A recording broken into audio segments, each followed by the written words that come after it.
Good morning, my friends, and welcome to a daily dose of inspiration. There's a story about a man who goes to visit his friend in an apartment building, and he says to his friend, "How come you don't have a clock? How do you tell the time? You don't have a clock in your apartment." He says, "I do," and he points to a shofar. He says, "That's not a clock, it's a shofar." He says, "No, that tells time."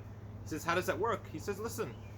He takes the shofar, he begins to blast it really loud, and one of the neighbors screams out, "Why are you blowing that thing? It's 2 a.m. He says, "I told you it's a clock." The shofar really is just a sound. It's a simple, primitive sound. What we need to do is to listen to the message of the sound. That's why when we make the blessing isn't to blow the shofar, but to listen to the shofar. The shofar has meaning.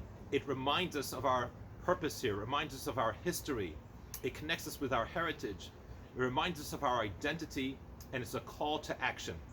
And we need to listen to the message of the shofar. And in many ways, COVID-19 has been a great shofar calling. If we listen and if we look for the messages, it's filled with messages of inspiration. And I want us to take this Rosh Hashanah, take the opportunity to listen to the message of COVID-19, listen to the message of the shofar, and God willing, we should be able to usher in and herald a new year full of blessing, good health, happiness, and prosperity for the whole world. Thank you for joining, and Shana Tova, good year.